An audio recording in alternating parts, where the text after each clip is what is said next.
Arc-en-ciel.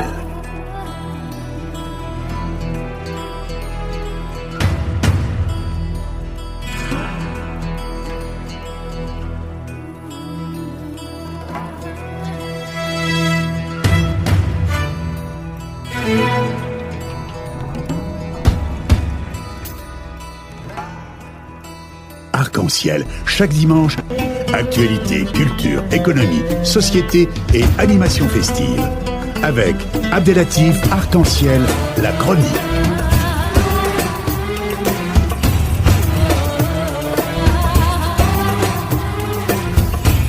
Arc-en-ciel, info.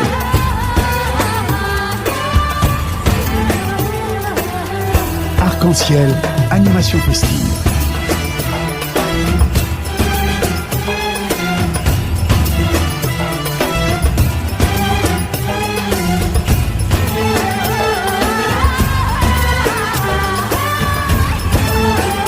Nous aborderons un dossier de taille, un dossier qui est en relation avec ce que nous avons évoqué depuis octobre 2017, l'islam en France, l'islam en Europe, et avec ce qui se passe aux côtés de la France, aux côtés de notre frontière, la Belgique, et ce dernier rapport de l'organe de coordination pour l'analyse de la menace, OCAM, qui met en cause la grande mosquée de Bruxelles, et aussi la formation des imams.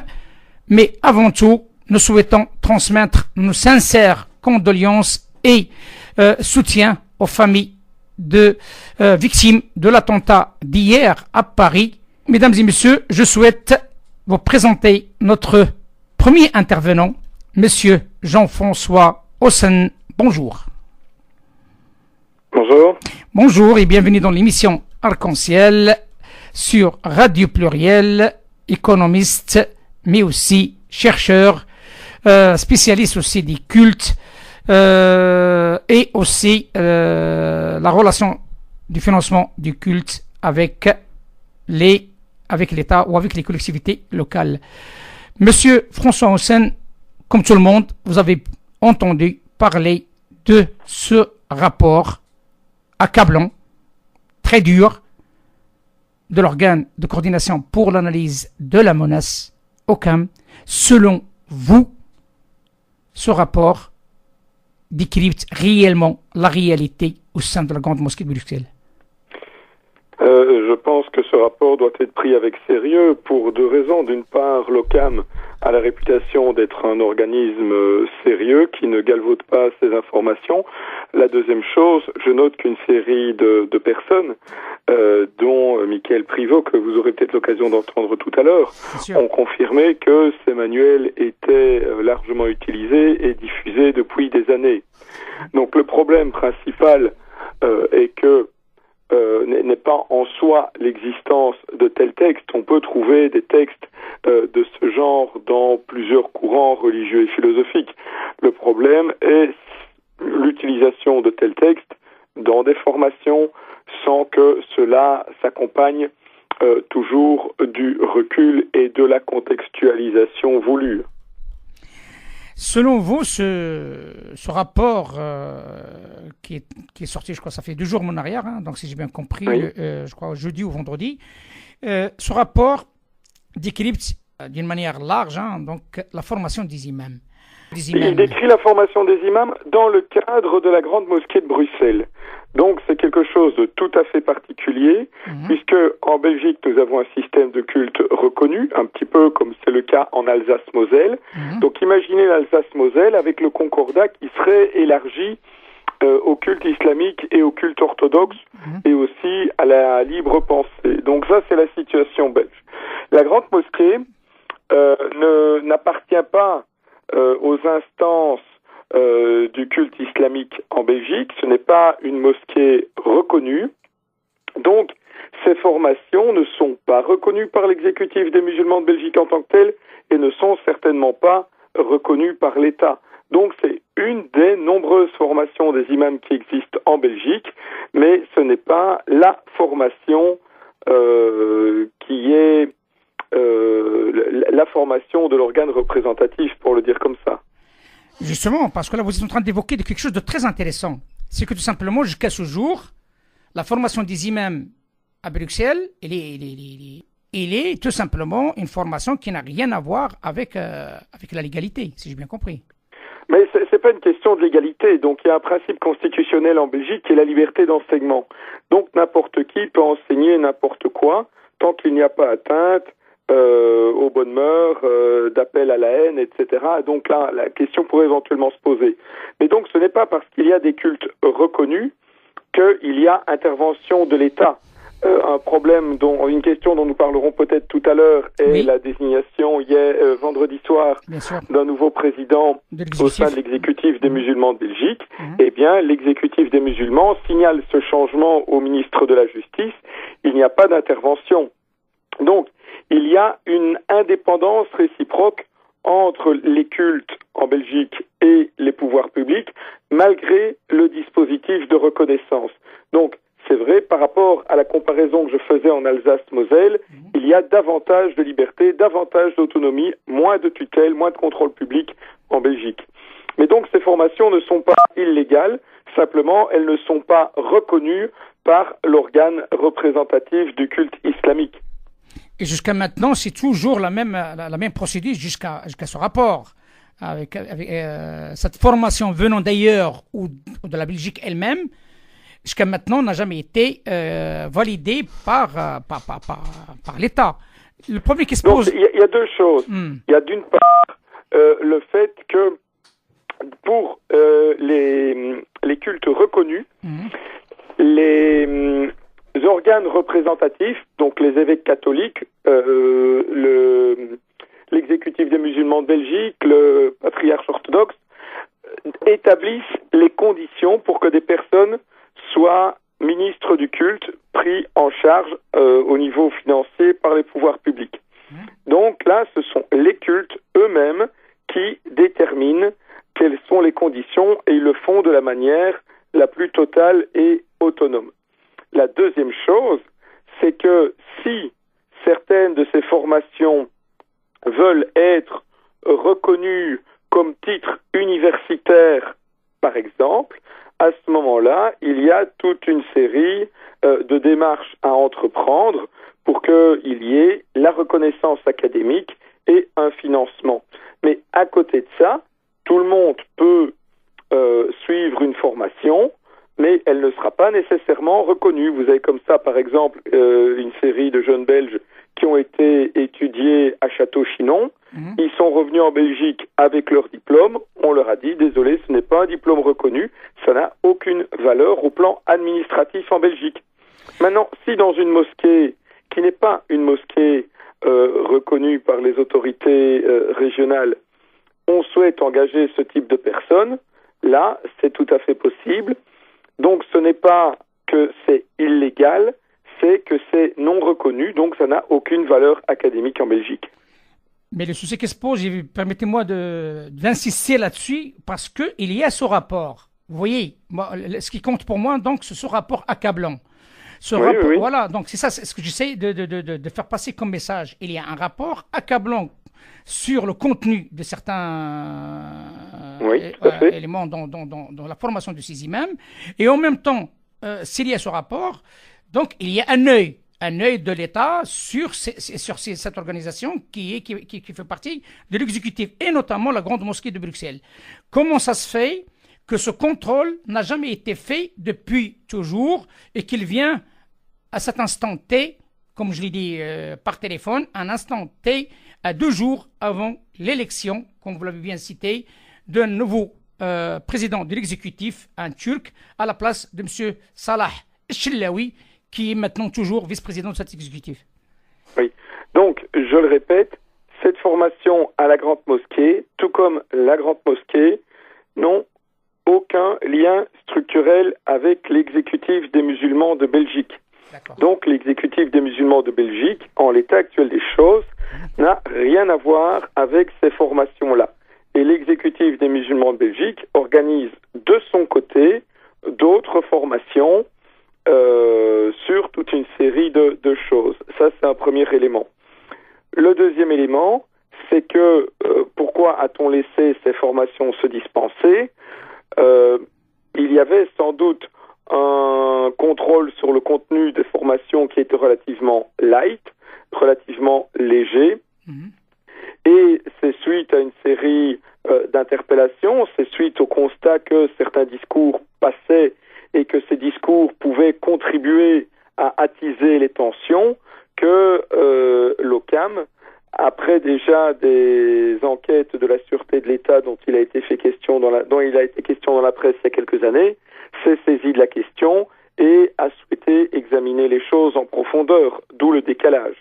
Maintenant, sur le dernier point, le fait qu'il y ait eu une liaison entre la sortie de ce rapport et l'organisation de la réunion qui organise le changement de présidence à la tête de l'exécutif des musulmans de Belgique, je ne sais pas s'il y a un lien. À ma connaissance, non, mais je peux me tromper, puisque à la tête de l'exécutif, c'est déjà depuis au moins 2016, qu'il était question que ce changement se produise à un moment donné. Comme vous le savez, il y a un nouveau président de l'exécutif, un Turc. Oui.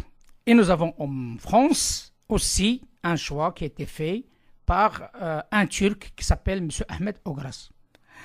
Selon vous, s'agit-il d'un choix stratégique pour les Européens? J'ai dit les Européens, vu ce qui s'est passé jusqu'à maintenant, la relation directe ou indirecte avec les pays d'origine, le Maroc ou l'Algérie, et souvent on parle que du Maroc et de l'Algérie, et même des articles qui ont fait des dégâts, Born in Morocco et d'autres de Jeune Afrique. Y a-t-il un changement de ligne ou y a-t-il un changement de stratégie pour tenter d'expérimenter le modèle turc à la place de ce modèle maghrébin, modéré selon beaucoup de monde, et selon vous, qu'il sera bientôt le panorama de ce paysage religieux en Belgique et en Europe? Oui, donc il y a plusieurs choses. La première chose, c'est que en Belgique, la communauté maghrébine et marocaine en particulier est majoritaire au sein de la communauté musulmane. Je mets là entre guillemets puisque c'est une communauté très diverse. Et les Turcs sont minoritaires. Par contre, les Turcs sont bien organisés, contrairement à la communauté marocaine qui est assez fortement divisée pour différentes raisons. Donc, ça c'est une première chose. C'est ce qui explique que déjà en 2005, lors de précédentes élections pour l'exécutif des musulmans de Belgique, qu'une partie de la communauté marocaine avait boycotté, les Turcs avaient été majoritaires et s'étaient retrouvés une première fois à la tête de l'exécutif des musulmans de Belgique. Donc c'est avec M. Közkan Beyazgül, qui est maintenant le directeur général de la Diyanet en Belgique. Il y a eu aussi déjà dans le passé, avec M. Semsettin Gürlü, un autre président de l'exécutif qui était turc, et M. Gürlü a plutôt bien géré l'exécutif d'une manière générale. Il a fait avancer une série de dossiers. Il y a aussi derrière ça le fait que aujourd'hui c'est une majorité de mosquées turques qui sont reconnues par les différentes autorités régionales en Belgique. Donc ici nous avons un nouveau président turc.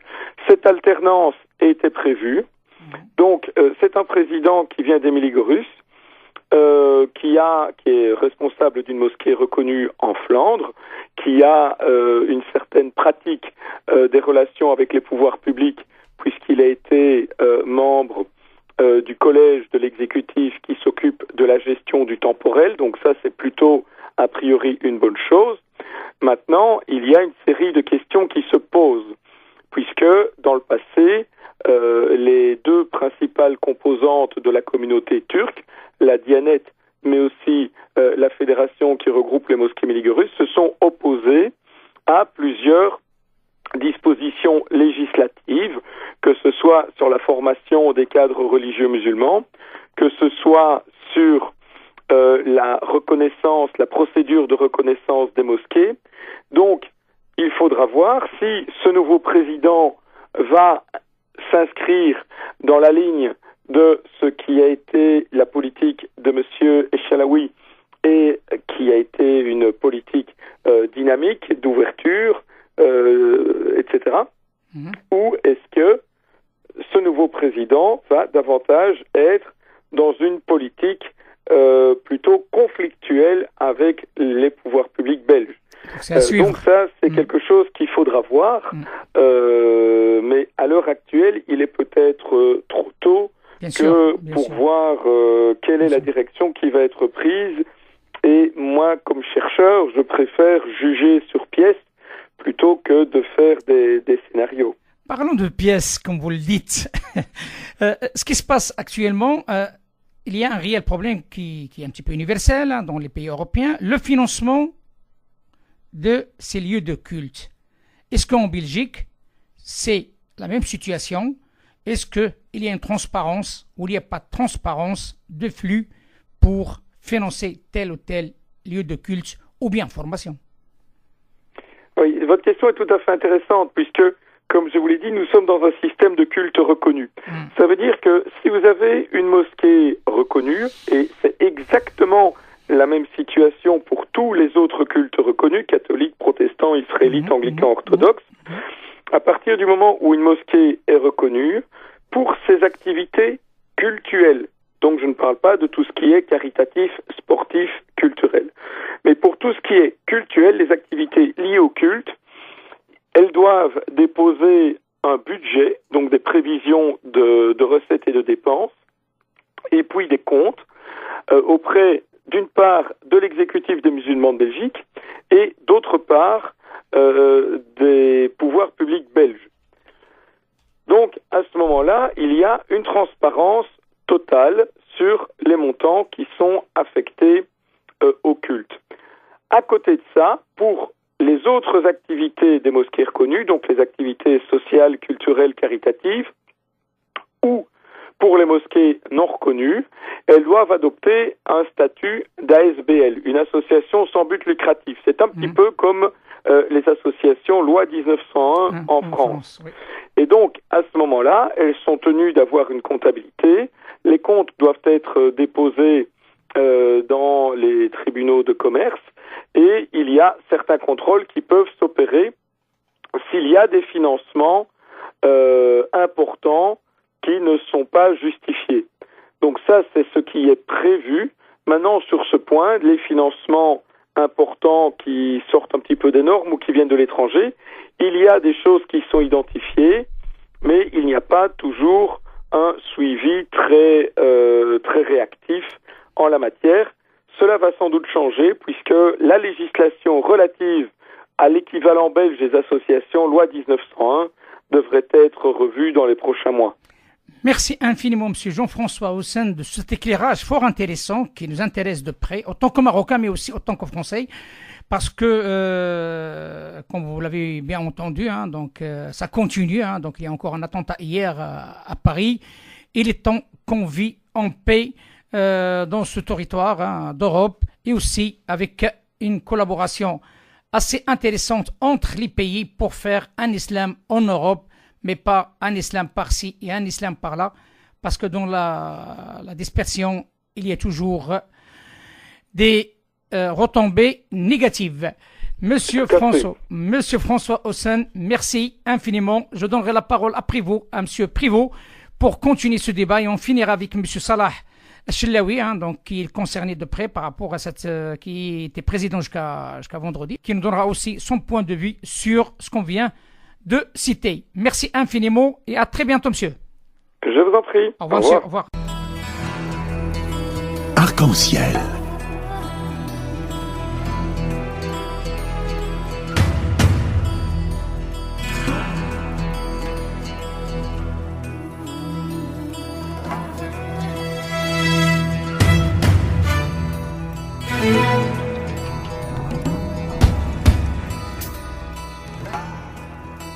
Arc-en-ciel, chaque dimanche, actualité, culture, économie, société et animation festive.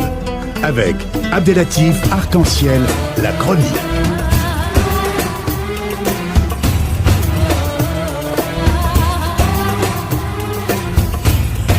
Arc-en-ciel info.